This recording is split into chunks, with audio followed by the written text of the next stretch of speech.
News and நியூஸ்க்கு வரவேற்கிறேன் ராம்குமார். வணக்கம். தமிழ்நாடு சட்டப்பேரவை தேர்தல் வந்து ஒரு மாதிரி சூடு பிடிச்சிச்சு அப்படின்னு நினைக்கிறேன். அடிக்கிற வெயிலோட தேர்தல் களம் தான் வந்து ரொம்ப சூடாக இருக்குது. தலைவர்கள்லாம் வேட்புமனு தாக்கல் செய்ய ஆரம்பிச்சிட்டாங்க. தலைவர்களை காட்டிலும் முதல்வர் வேட்பாளர்கள் அப்படின்னே சொல்லலாம். ஸோ முதல்வர் வேட்பாளர்கள் வேட்புமனு தாக்கல் செஞ்சுருக்கிறாங்க, பிரச்சாரம் மேற்கொள்கிறாங்க. அதுக்கப்புறமா நிறைய இன்னும் வேட்பாளர் பட்டியல் வந்திருக்குது. சிலருக்கு ஆதரவுலாம் சொல்லியிருக்கிறாங்க. போனா பேசுவோமா? கண்டிப்பாக பேசுவோம்.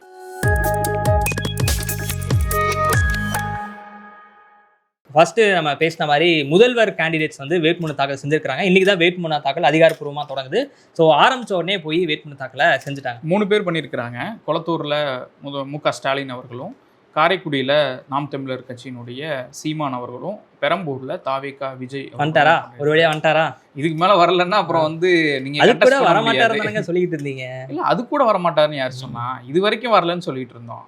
வேட்புமனு தாக்கல் கூட வரமாட்டாருன்னு யாராவது சொல்லுவாங்க? இல்லை, அதுக்கப்புறம் பிரச்சாரம் பண்ணார்ல, அதை சொன்னேன். இல்லை, அதான் பிரச்சாரம் பண்ணி தானே ஆகணும். இதுக்கு மேலேயும் போய் வீட்டுக்குள்ளே போய் உட்கார முடியாதுல்ல. அதனால் வந்து ஏன்னா நம்ம செய்திகளில் இதுக்கு முன்னாடி பேசும்போது வந்து என்னென்னா பெருசாக வரதில்லை. அப்படிங்கும்போது பெரம்பூரில் அவர் வந்து தங்கி வேலை செய்யறதுக்கான அவருக்கான ஒரு தங்குமிடம் ஒன்று உருவாக்கி இருக்கிறாங்க அப்படின்னு ஒரு செய்தி நமக்கே வந்துச்சு. அந்த ஃபோட்டோஸ்லாம் கூட பார்க்க முடியுது, நம்ம ரிப்போர்ட்டர் சைட்லேருந்து கொடுத்தாங்க.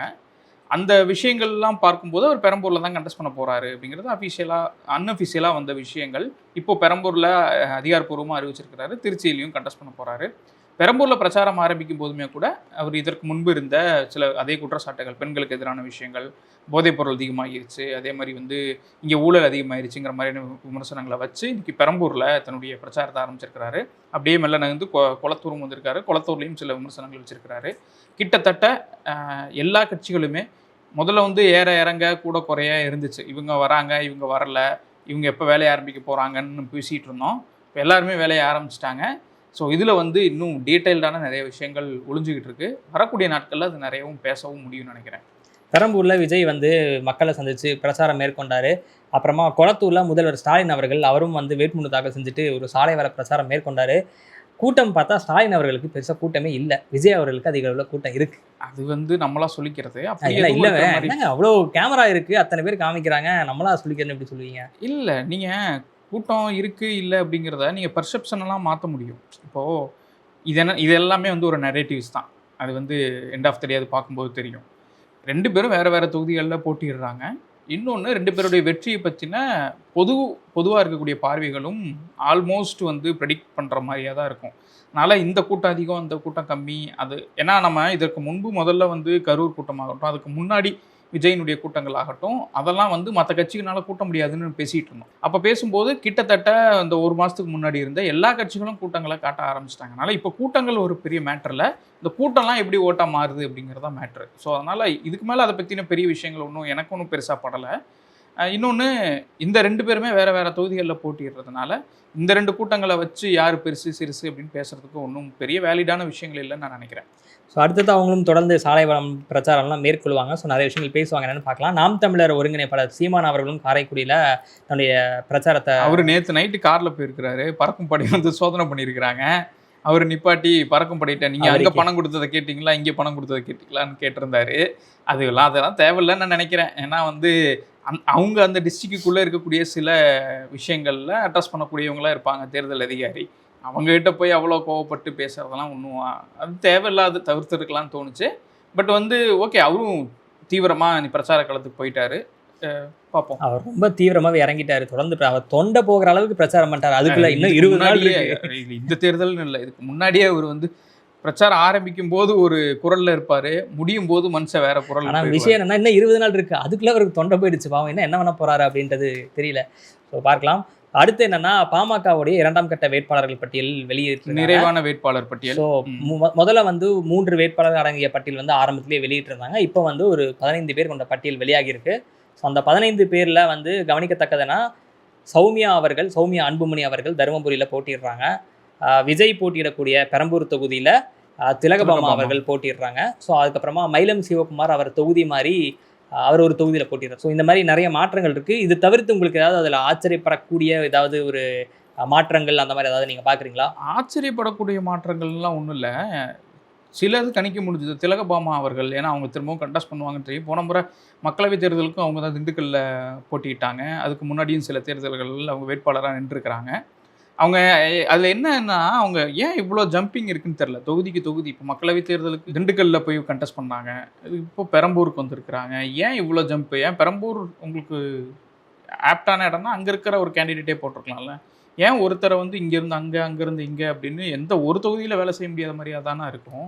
அது தோணுச்சு. சௌமியா அன்புமணி அவங்களும் எதிர்பார்த்தோம். ஏன்னா போன முறை மக்களவைத் தேர்தல்லையும் வந்து நெக் டு நெக் தான் அவங்களுக்கு ரொம்ப க்ளோஸ் ஃபைட் கொடுத்துருந்தாங்க. ஸோ அதனால இந்த முறை வந்து அவங்களும் இருப்பாங்க, கண்டிப்பாக இருப்பாங்கன்னு எதிர்பார்த்தது. அதை தாண்டி பெரிய ஆச்சரியம் தரக்கூடிய அளவில் அந்த பட்டியலில் எதுவும் இல்லை. காட்டுமன்னார் கோயிலில் வந்து அன்பு சோழன்றவர் வேட்பாளராக அறிவிக்கப்பட்டிருக்கிறாரு. காட்டுமன்னார் கோயில் ஏன் ஸ்பெஷல் அப்படின்னா, விடுதலை சிறுத்தைகள் கட்சி சார்பாக அக்கட்சியின் தலைவர் தொல் திருமாவளவன் எம்பி அவர்கள் வந்து மாநில அரசியலுக்கு திரும்பவும் வந்திருக்கிறாரு. அவர் வந்து காட்டுமன்னார் கோயிலில் நான் போட்டிடுறேன் அப்படின்றத அதிகாரப்பூர்வமாக வந்து நேற்று அறிவிச்சிருக்கிறாரு அப்படின்னே சொல்லலாம். ஸோ அதனால் அதுவும் வந்து மிக ஒரு முக்கியமான கவனிக்கத்தக்க ஒரு தொகுதியாக மாறி இருக்கு. போன முறையும் அவர் அங்கே தான் கண்டெஸ்ட் பண்ணியிருந்தார். மக்களவைத் தேர்தலுக்கு முன்பு அங்கே கண்டெஸ்ட் பண்ணியிருந்தார். ரொம்ப குறைவான வாக்குகள் தான் வித்தியாசமாக இருந்தது. அதை தாண்டி இப்போ அவர் ஏன் வந்து ஸ்டேட் பாலிடிக்ஸ்க்கு திரும்ப வராருன்னு நினைக்கிறீங்க? தெரியல, அது ஒரு $1 மில்லியன் கொஸ்டினாக இருக்குது. இங்கே அவர் ஸ்பெசிஃபிக்காக வர ஹைலைட் பண்ணியிருந்தார். இங்கே வர வேண்டிய ஒரு தேவை இருக்குதுன்றனால அதை நோக்கி களமாடணுன்றதுக்காக வரேன்ற மாதிரி ஒரு விஷயத்தை அவர் கன்வே பண்ணியிருந்தார். என்ன விஷயம் அப்படின்றது தெரில. தொகுதி எண்ணிக்கை குறைக்கப்பட்டு ரொம்ப ப்ரெஷர் இருக்குன்ற மாதிரி ஆளுங்கட்சி தரப்பில் பேசினாரா, இல்லை வேறு ஏதாவது சிக்கல் இருக்கா என்னன்றது தெரியல. ஏன்னா அவங்க கட்சிக்கு தொடர்ந்து அவங்க என்ன பண்ணாலுமே வந்து எது எடுத்தாலும் திருமாவளவன் ஐயா நீங்கள் இப்படி பண்ணலாமா அப்படின்னு என்ன இருந்தாலும் அவங்க மேலே தான் வந்து முதல்ல அந்த ஒரு ரெஸ்பான்சிபிலிட்டி தூக்கி போடுற ஒரு வேலை நடந்துகிட்டே இருக்கனால எல்லாமே அவங்க ப்ரெஷர். இப்போ இந்த வேட்பாளர் அறிவிப்புலேயே வந்து ஷானவாஸ்க்கு நீங்கள் கொடுத்துருக்க வேணாமா அப்படின்னு கேட்குறதாகட்டும். அதுக்கப்புறம் போன முறை வந்து பெண் நீங்கள் இவ்வளோ ஜனநாயகம் பேசுகிறீங்க, சமூக நீதி பேசுகிறீங்க, உங்கள் இதில் ஒரு பெண் வேட்பாளர் கொடுத்துருக்க வேணாமா அப்படின்னு எது இடத்துல அவங்ககிட்ட ரெஸ்பான்சிபிள் போகிறனால அவர் ரொம்ப ஒரு இக்கட்டான நிலைமையில தான் இருக்கிறாரு. ஸோ அவங்க என்ன கரெக்ட் எக்ஸாக்ட் ரீசன் என்ன அப்படின்றது அடுத்து வரும் நாள்களில் தெரியும் அப்படின்னு நினைக்கிறனால எனக்கு ஒரு மாநில அரசியலுக்கு வந்திருக்கிறதுங்கிறதுக்கு சில காரணங்கள் சொல்லியிருக்காரு. இன்னும் வந்து தமிழ்நாட்டு அரசியலில் கூடுதலாக கவனம் செலுத்தணும், அவர் சொல்லிட்டு இருக்கக்கூடிய அரசியல் விஷயங்களில் இன்னும் கான்சன்ட்ரேட் பண்ணணுங்கிறதுக்காக சொல்லியிருக்கிறாரு. பட் அவர் இப்போ இதில் கண்டெஸ்ட் பண்ணி ஜெயிக்கிறாரு அப்படிங்கிற பட்சத்தில் ஒரு எம்பி சீட்டு ஒன்று காலியாகுது. அதுக்கு என்ன ஆக போகுது அப்படிங்கிறத பின்னாடி பார்ப்போம். ஸோ அவர் வந்திருக்கிறாரு, அவர் சட்டப்பேரவை தேர்தலில் போட்டியிடுறாரு அப்படின்னோடனே வந்து இயக்குனர் ப. ரஞ்சித் அவர்கள் தரப்புலேருந்து அவருக்கு ஒரு வாழ்த்து வெளியாகி இருந்தது. நீலம் பண்பாட்டு மையம் சார்பும் வெளியாகி இருந்தது. அதுக்கு முன்னாடி ஒரு அறிவிப்பை ப. ரஞ்சித் அவர்கள் வெளியிட்டிருந்தார். அதில் வந்து வாழ்த்தோடு சேர்ந்து ஆதரவும் அப்படின்ற ஒரு வார்த்தை அதில் இருந்தது, இதில் இல்லாமல் இருந்தது. அது யார் அப்படின்னா பொற்கொடி அவர்கள். நீங்கள் எப்படி பார்க்குறீங்க? அதை அதிமுக சார்பாக போட்டிடுறாங்க. ஆமாம், என்டிஏ கூட்டணியில் அவங்க ரெட்டை இலச்சினத்தில் போட்டிடுறாங்க. ஆம்ஸ்ட்ராங் அவருடைய கொலைக்கு அப்புறம் வந்து பொற்கொடி அவர்கள் என்ன பண்ண போகிறாங்க அப்படிங்கிற ஒரு கேள்வி வரும்போது இப்போ அவங்க தேர்தல் களம் வரைக்கும் பார்க்க வந்திருக்காங்க. அதில் தமிழ்நாடு பகுஜன் சார்பாக அவங்க போட்டிடுறாங்க. இதில் என்ன நீங்கள் சொன்ன மாதிரி முக்கியமான விஷயம்னா அவங்க எங்கேருந்து போட்டிடுறாங்க, சுயேட்சையாக போட்டியிடலை, திமுக கூட்டணிலையும் போட்டியிடல. அப்போ அவங்க இப்போ வந்து அதிமுக கூட்டணியில் இருக்கிறாங்க. அந்த அதிமுக கூட்டணியில் தான் வந்து பாஜகவும் இருக்குது. அப்படிங்கும்போது இதில் வந்து எப்படி வந்து தலித் அரசியலோ இல்லை வந்து தலித் தொடர்பாக பேசக்கூடியவங்க எப்படி ஸ்டாண்ட் எடுக்க போகிறாங்கன்னு ஒரு பார்வை வந்துச்சு. அப்படி இருக்கும்போது தான் ரஞ்சித் அவருடைய ட்விட்டு வெளியாகிருக்கு. நீலம் பண்பாட்டு மையம் அவங்களும் என்ன சொல்லியிருக்காங்க, ரஞ்சித் அவரோட என்ன சொல்லியிருக்காங்க அப்படின்னா, இந்த இதில் வந்து நாங்கள் இந்த பொற்கொடி அவர்களுக்கு ஆதரவு கொடுக்குறோம் அப்படின்னு சொல்லியிருக்காங்க. இன்னொன்று திருமா அவர்களுக்கு வாழ்த்துக்கள் சொல்லியிருக்கிறாங்க. அதாவது அங்கே ஆதரவு வருது, இங்கே வாழ்த்து வருது அப்படின்னா இடைப்பட்ட விஷயங்கள் என்ன அப்படிங்கிறதான் கேள்வியாக இருக்குது. இணையம் முழுக்க நீலம் பண்பாட்டு மையத்தையும் ரஞ்சித் அவர்களையும் நிறைய பேர் விமர்சனம் பண்ணி நிறைய கருத்துக்கள் வெளிப்படுத்திட்டு இருக்கிறாங்க. இது வந்து ஒரு கொஸ்டினாகவும் மாறி இருக்கு. அவருடைய பொலிட்டிக்கல் பொசிஷனிங்க்கு ஒரு பெரிய கொஸ்டினாக ப. ரஞ்சித்துக்கு மாறி இருக்கு. அவர் என்ன பதில் சொல்ல போறாரு அப்படிங்கிறதையும் பொறுத்து வந்து பார்க்கணும். ஸோ நீங்கள் சொன்ன மாதிரி ப. ரஞ்சித் அவர்கள் என்ன விளக்கம் தரார் அப்படின்றத பார்ப்போம். நம்ம ஷோவை நிறைவு செய்யலாம் அப்படின்ற நேரத்தில் ஒரு டவால்னு ஒரு பிரேக்கிங் நியூஸ் வந்திருக்குது. என்னென்னா விஜய் அவர்கள் இன்றைக்கி 4 இடங்களில் பிரச்சாரம் மேற்கொள்றதா இருந்தது. வில்லிவாக்கமில் வந்து பிரச்சாரத்தை ரத்து செஞ்சுட்டு கிளம்பிட்டார். அதோ போக்குவரத்து நெரிசல் அப்படின்ற மாதிரி காரணம் சொல்லியிருக்கிறாங்க. நம்ம போய் பார்த்தா டீட்டெயில் தெரியும்னு நினைக்கிறேன். ஸோ அடுத்தடுத்து இன்னும் எலெக்ஷன் நெருங்கிட்டனால பல தலைவர்கள் பிரச்சாரம் மேற்கொள்வாங்க. ஒவ்வொருத்தரும் எங்கேயாவது லூஸ்டாக கொடுவாங்க. ஸோ அந்த மாதிரி விஷயங்கள்லாம் வந்து தனித்தனியாக தொங்கி நிற்கும்னு நினைக்கிறேன். ஒரு என்டர்டெயின்மெண்ட்டே காத்துட்ருக்கு. முடிஞ்சால் நம்ம நியூஸ் அதுக்குன்னு ஒரு தனி எபிசோட நம்ம கிரியேட் பண்ணி பார்ப்போம். ஸோ அடுத்த ஷோவில் இந்த மாதிரியான விஷயங்களோட திரும்பவும் சந்திக்கலாம். ராம்குமார், நன்றி.